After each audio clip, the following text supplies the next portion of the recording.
საქართველოს ხვალ რუსეთის სოფლის მეურნეობის სამინისტროს ვეტერინარული და ფიტოსანიტარული ზედამხედველობის სამსახურის წარმომადგენლები ეწვევიან.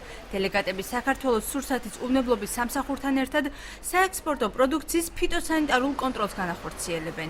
ერთობლივად ჩვენს ფიტოსანიტარულ სპეციალისტებთან ერთად განახორციელებენ ფიტოსანიტარულ კონტროლს მაღალი რისკის შემცველ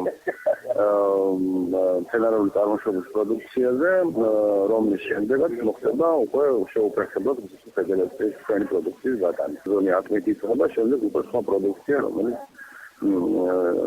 გატანის სურვილით ექნება თავად ბიზნესს. რუსი ექსპერტები საქართველოს ჯერ კიდევ 15 ივნისს უნდა სტუმრებოდნენ, თუმცა როგორც სურსათის უვნებლობის ეროვნულ სააგენტოში აცხადებენ, პრობლემა ლარსის გამშვებ ფუნქცია უამინდობამ შექმნა. უამინდობის გამოშექმნილ პრობლემებზე საუბრობს აჭარის სოფლის მეურნეობის მინისტრიც. ვფიქრობთ, რომ პრობლემა არ იქნება არც ერთი მიმართულებით. ერთადერთი საკითხი იყო დაკავშირებული გზასთან. თქვენ იცით, რომ სეტყვის და წყალდიდობის გამო რაღაცა დროით ჩაიკეტა.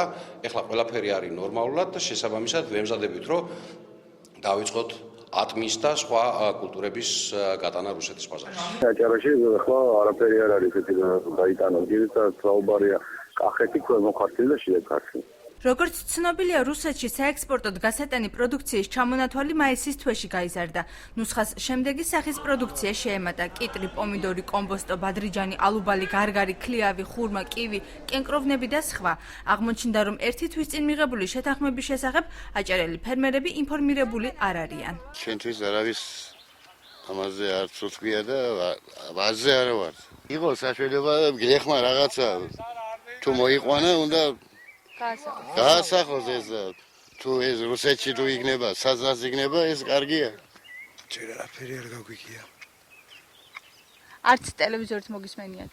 არა, ამ წუთას ჯერ არაფერი არ ყოფილა და რა ვიცი თუ ტელევიზორით თუ იყო, რა თქმა უნდა გავიგებთ. პირი, რომელიც რუსეთში ამა თუ იმ დასახელების პროდუქტის გატანას დააპირებს, ჯერ ბიზნეს ოპერატორად უნდა დარეგისტრირდეს, შემდგომ კი ფიტოსანიტარული შემოწმების სერტიფიკატი აიღოს.